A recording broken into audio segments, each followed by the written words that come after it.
Proses perkembangan dan mekanisme adaptasi sel. Untuk memahami tubuh manusia dan cara kerjanya, atau serta gagalnya cara kerja tersebut, maka perawat perlu memahami anatomi dan tentunya fisiologi sel. Nah, organisme hidup itu menunjukkan keragaman yang luas, seperti ukuran, bentuk, warna, perilaku, dan juga habitatnya.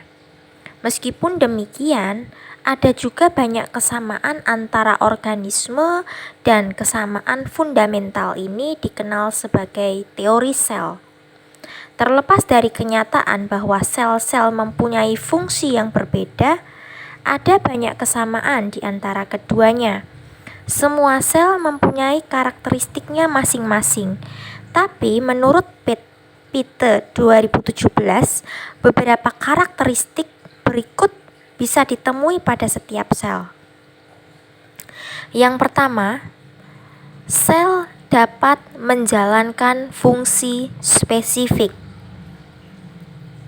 Yang kedua, sel membutuhkan makanan untuk hidup dan menjalankan fungsinya, meskipun mereka tidak memiliki mulut. Untuk makan, sel tetap dapat mencerna makanan serta menggunakannya untuk proses pertumbuhan dan reproduksi sel. Proses inilah yang disebut endositosis, yakni proses transport makromolekul dan materi yang sangat kecil ke dalam sel dengan cara membentuk vesikula baru dari membran plasma. Yang ketiga, sel tumbuh dan dapat memperbaiki diri. Yang keempat, sel dapat memproduksi diri. Hal ini dilakukan dengan proses fisi sederhana, yakni membelah diri, kemudian setiap sel baru tumbuh sampai ukuran penuh sebelum membagi diri dengan pembelahan sederhana dan seterusnya.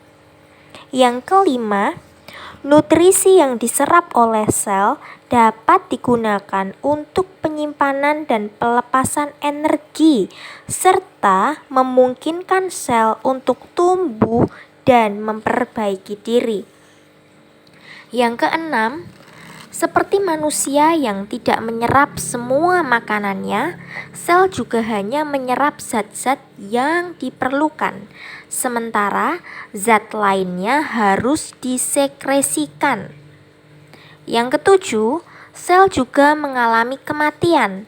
Beberapa sel memiliki jangka hidup yang pendek dan ada yang bertahan selama beberapa tahun, tapi bisa dipastikan semua sel akan mati.